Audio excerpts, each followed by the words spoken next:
Hay una pregunta que millones de fanáticos de Selena Quintanilla han hecho durante 30 años y que nunca ha recibido una respuesta completa. ¿Por qué Selena, una mujer inteligente, poderosa y rodeada de personas que la amaban, siguió confiando en alguien que durante años le estaba robando, mintiendo y construyendo en secreto el escenario de su destrucción? La respuesta a esa pregunta es la historia más dolorosa, más humana y más desconocida de toda la vida de Selena Quintanilla. No es la historia de un disparo, es la historia de una traición que comenzó mucho antes, y esta noche vamos a contarla desde el principio. Para entender la traición, primero tienes que entender quién era Selena Quintanilla más allá del escenario. Selena nació el 16 de abril de 1971 en Lake Jackson, Texas. Desde niña, su padre Abraham Quintanilla reconoció algo en ella que iba más allá del talento. Era una presencia, una energía que llenaba cualquier espacio en el que entraba. Abraham había intentado ser músico y había fracasado. Cuando vio ese fuego en su hija, decidió que esta vez la historia sería diferente. Formó la banda familiar, Selena y los Dinos, cuando Selena tenía apenas 9 años. Tocaban en restaurantes, bodas, cualquier lugar que les abriera la puerta. Los comienzos fueron brutales. La familia llegó a perder su casa. Viajaban en un autobús destartalado que se descomponía a mitad de la carretera. Comían lo que podían. Había noches en que el dinero no alcanzaba para un motel y dormían en el autobús mismo. Pero Selena nunca se quejó. Los que estuvieron ahí en esos años dicen siempre lo mismo. Selena era la primera en llegar y la última en irse. Cargaba equipo, ayudaba a todos, se reía cuando algo salía mal. Era desde niña el corazón emocional de todo lo que los rodeaba.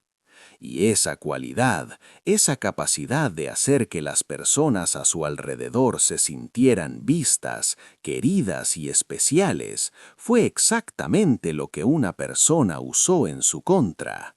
Para 1989, Selena ya era una estrella en el mundo de la música tejana. Ganó su primer premio Lo Nuestro. Las multitudes la adoraban. Pero Abraham sabía que para llegar al siguiente nivel necesitaban estructura. Necesitaban a alguien que manejara el lado del negocio, los fanáticos, la imagen pública. Necesitaban a alguien de confianza. Y fue exactamente entonces cuando Yolanda Saldívar apareció en sus vidas. En 1991, Yolanda Saldívar era una enfermera de San Antonio que se describía a sí misma como la fanática número 1 de Selena. No era una exageración vacía. Yolanda había organizado el club de fanáticos oficial de Selena, lo había construido prácticamente desde cero y había demostrado una dedicación que iba mucho más allá de lo que cualquiera esperaría de una simple admiradora. Escribía cartas, organizaba eventos, respondía correspondencia, coordinaba a otros fanáticos con una eficiencia que resultaba impresionante. Abraham Quintanilla fue el primero en notar esa energía y esa dedicación, y tomó una decisión que parecía perfectamente lógica en ese momento. Si esta mujer trabaja así de duro por amor a Selena, sin recibir nada a cambio, imagínate lo que haría si le diéramos una razón real para hacerlo. En 1994, Selena abrió sus primeras boutiques de moda, llamadas Selena Etcétera, en Corpus Christi, San Antonio. La línea de ropa y salón de belleza era un proyecto que le apasionaba profundamente. La moda era para Selena tan importante como la música, y Yolanda Saldívar fue nombrada gerente. Desde el primer día, Yolanda construyó una relación con Selena que iba más allá de lo profesional. Se convirtió en su confidente, en su protectora, en la persona que siempre estaba disponible, siempre dispuesta a ayudar, siempre presente. Selena comenzó a llamarla su mejor amiga, y Yolanda comenzó a robar. Lo que Yolanda Saldívar hizo durante los siguientes meses no fue solo un robo, fue una obra de manipulación sistemática que los expertos en psicología que estudiaron el caso años después describirían como un ejemplo casi perfecto de lo que hoy llamamos manipulación narcisista.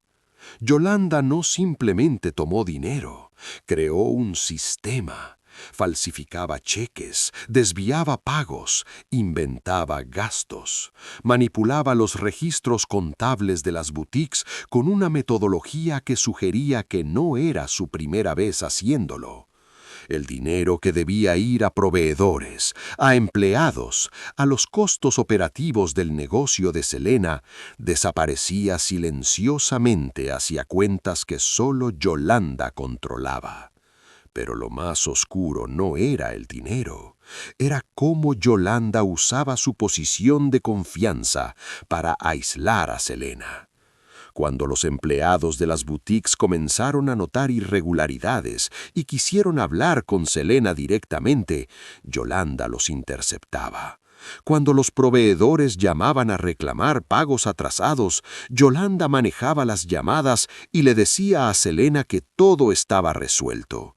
Cuando los miembros de la familia comenzaron a tener sospechas, Yolanda trabajaba activamente para sembrar pequeñas dudas, pequeñas tensiones, pequeñas distancias. Estaba construyendo un muro invisible alrededor de Selena. Y Selena, que confiaba completamente en ella, no podía ver el muro, porque estaba construido con su propia fe. Hay un testimonio de una ex empleada de las boutiques que nunca llegó a ser ampliamente conocido.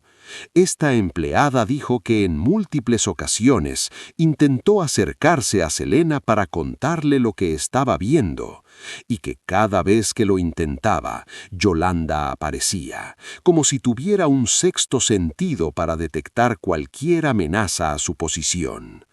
La empleada describió a Yolanda con una frase que se quedó grabada. No era una empleada, era una sombra. Donde estaba Selena, estaba Yolanda, y donde estaba Yolanda, nadie más podía entrar. A finales de 1994, las señales comenzaron a acumularse. Los contadores que revisaban los libros de las boutiques empezaron a encontrar números que no cuadraban. Pequeñas discrepancias al principio, luego más grandes, luego imposibles de ignorar. Abraham Quintanilla, quien siempre había sido el protector feroz de su hija y de su negocio, comenzó a hacer preguntas, y las respuestas que obtenía de Yolanda nunca eran completamente satisfactorias. Siempre había una explicación, siempre había un error contable, un proveedor que no había entregado el recibo correcto, un sistema que había fallado. Abraham no confiaba en Yolanda, nunca había confiado del todo en ella, pero Selena sí. Y esa diferencia de percepción creó una tensión dentro de la familia Quintanilla que Yolanda explotaba con maestría. Cada vez que Abraham expresaba sus dudas, Yolanda corría a Selena con una versión de los eventos que la pintaba a ella como víctima de los celos y el control de Abraham. Y Selena, que amaba profundamente a su padre, pero también valoraba su independencia como mujer adulta, quedaba atrapada en el medio. Era un triángulo perfecto para Yolanda. Mientras tanto, las cantidades robadas seguían creciendo. Los investigadores que revisaron los registros financieros después de los eventos de marzo de 1995 encontraron que Yolanda había desviado aproximadamente $30,000 de las cuentas de las boutiques de Selena. $30,000 de su mejor amiga, de la mujer que le había dado trabajo, confianza, título y la posición más cercana a su corazón. A principios de 1995, todo comenzó a derrumbarse. Los contadores finalmente presentaron evidencia que era imposible de explicar con errores o coincidencias. Los números eran claros, el dinero había desaparecido y todos los caminos llevaban a Yolanda Saldívar. Abraham confrontó la situación directamente, exigió que Yolanda fuera removida de su posición, exigió una auditoría completa y le pidió a Selena que enfrentara la realidad sobre la mujer en quien había depositado tanta confianza. Lo que ocurrió después revela todo sobre el carácter de Selena. Selena no explotó de inmediato, no llamó a la policía, no despidió a Yolanda por teléfono a través de un abogado. Selena decidió confrontar a Yolanda ella misma, cara a cara, porque eso era lo que Selena hacía. Enfrentaba las cosas directamente, con honestidad, dándole a las personas la oportunidad de explicarse. Esa decisión, tan característica de su naturaleza profundamente humana, la llevaría directamente al Days Inn de Corpus Christi el 31 de marzo de 1995. Pero antes de llegar a ese día, hay algo que muy poca gente sabe. En las semanas previas a marzo de 1995, personas cercanas a Selena notaron algo diferente en ella. No era el exhaustión normal de una artista en la cima de su carrera, era algo más profundo. Su estilista personal, que la veía regularmente, dijo en una entrevista que Selena parecía llevar un peso invisible, que había momentos en que se quedaba en silencio mirando el vacío de una manera que no era habitual en ella. Su esposo, Chris Pérez, el guitarrista con quien se había casado en secreto en 1992, notaba que había noches que Selena no podía dormir. Y en una conversación que Chris reveló años después, Selena le dijo algo que se quedó grabado. ¿Cómo puede alguien que te quiere hacerte algo así? No estaba hablando del dinero, estaba hablando de la traición. Para Selena, lo que Yolanda había hecho no era un crimen financiero, era algo mucho más poderoso. Era la prueba de que alguien a quien había amado, en quien había creído, a quien había defendido frente a las dudas de su propia familia, nunca había sido real. La persona que Selena creía conocer no existía, y eso, para alguien cuya mayor fortaleza era su capacidad de conectar genuinamente con otras personas, era una herida de un tipo completamente diferente. El mes de marzo de 1995 fue el más turbulento de la vida de Selena. Por un lado, su carrera estaba en el punto más alto de su trayectoria. Su álbum Amor Prohibido había sido un éxito monumental. Estaba grabando Dreaming of You, su primer álbum completamente en inglés, el disco que iba a llevarla al mercado anglosajón y convertirla en la estrella global que todos sabían que estaba destinada a ser. El futuro era brillante. Por otro lado, la situación con Yolanda se había vuelto insostenible. Abraham había tomado la decisión definitiva. Yolanda tenía que salir. Ya no había negociación posible. La evidencia del robo era irrefutable. Se estaban preparando documentos legales y alguien tenía que decirle a Yolanda que había terminado. Selena insistió en ser ella quien lo hiciera. Lo que la familia no sabía era que Yolanda también estaba en un punto límite. Los investigadores reconstruyeron después lo que estaba pasando en la mente de Yolanda durante esas semanas. Ella sabía que la estaban investigando. Sabía que los números no podían seguir ocultándose. Sabía que su posición estaba en peligro. Y en su mente distorsionada, la persona responsable de todo lo que estaba a punto de perder, el trabajo, el estatus, la cercanía a Selena, era la propia Selena. Yolanda había comprado un revólver calibre .38 el 13 de marzo de 1995, 18 días antes del final. La mañana del 31 de marzo de 1995 comenzó como muchas otras para Selena. Se despertó temprano, habló con Chris. Tenía planes para ese día que incluían reunirse con Yolanda en el Days Inn de Corpus Christi, donde Yolanda se estaba hospedando, para recoger documentos importantes relacionados con las boutiques. Era una reunión de negocios, o eso era lo que Selena creía.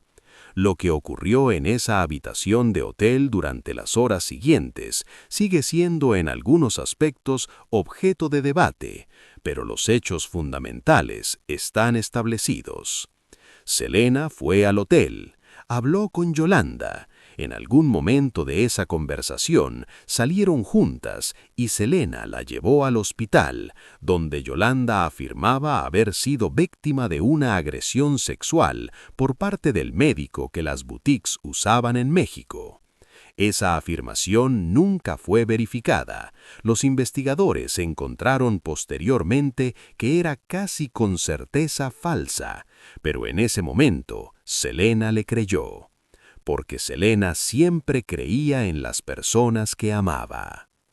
Regresaron al hotel, y fue entonces cuando todo se rompió. A las 11:48 de la mañana del 31 de marzo de 1995, del 39 de marzo, los empleados del Days Inn escucharon un disparo.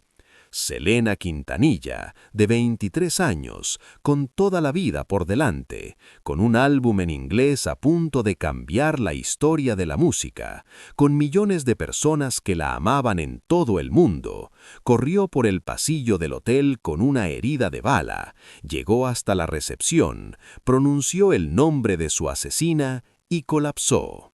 Fue declarada muerta a las 13:05 en el Hospital Memorial de Corpus Christi. Tenía 23 años. El mundo lloró a Selena. Las calles de Corpus Christi se llenaron de flores. En México declararon duelo nacional. En los barrios latinos de Los Ángeles, Chicago, Houston y Nueva York, la gente salió a las calles con velas y fotografías. Hasta el presidente de México expresó sus condolencias. Gloria Estefan dijo que Selena habría sido más grande que Madonna, y tenía razón. Dreaming of You fue lanzado de manera póstuma en julio de 1995 y debutó en el número 1 del Billboard 200, convirtiéndose en el primer álbum de una artista latina en lograr ese hito. Vendió 175,000 copias en su primer día. El mundo anglosajón descubrió a Selena después de que Selena ya no estaba. Yolanda Saldavir fue sentenciada a cadena perpetua con posibilidad de libertad condicional después de 30 años. En 2025 fue elegible para solicitar esa libertad condicional. La decisión generó una tormenta de protestas en todo el mundo latino. La familia Quintanilla se opuso con toda su fuerza. Pero hay algo en esta historia que va más allá del crimen y el castigo. Hay una pregunta que sigue sin respuesta completa. ¿Cómo es posible que alguien tan inteligente como Selena no viera lo que estaba pasando? Y la respuesta es la lección más importante de toda esta historia. Selena no era ingenua, era generosa, y hay una diferencia enorme entre las dos cosas. La ingenuidad es no ver el peligro, la generosidad es ver el peligro y elegir creer de todas formas porque te niegas a dejar que la desconfianza te cambie. Selena veía señales. Las personas cercanas a ella dicen que en sus últimas semanas hablaba con Selena con una tristeza que no era rabia, era duelo, como alguien que ya ha aceptado una pérdida y todavía no sabe exactamente cómo despedirse. Selena no murió porque fue ingenua. Selena murió porque fue fiel a quien era hasta el último momento de su vida. Y eso, aunque sea lo más doloroso de toda esta historia, es también lo más hermoso. Selena Quintanilla lleva 30 años muerta. Y sin embargo, hoy, en este momento, hay alguien en Texas escuchando Como la Flor. Hay una niña en México aprendiendo a bailar mirando un video suyo. Hay una madre en Colombia que le está contando a su hija quién fue Selena y por qué importa. Eso no es fama, eso es inmortalidad. La traición de Yolanda Saldívar le robó a Selena el futuro que merecía, le robó los álbumes que nunca grabó, los conciertos que nunca dio, los hijos que quizá habría tenido, los años que le pertenecían. Pero no pudo robarle lo que Selena ya había construido. No pudo robarle el amor de millones de personas que la siguen llevando en el corazón como si nunca se hubiera ido. Porque Selena, de alguna manera que va más allá de la lógica y de la razón, nunca se fue del todo. Si esta historia te llegó al alma, suscríbete y compártela con alguien que ame a Selena. Y cuéntanos en los comentarios, ¿dónde estabas cuando te enteraste de lo que pasó el 31 de marzo de 1995?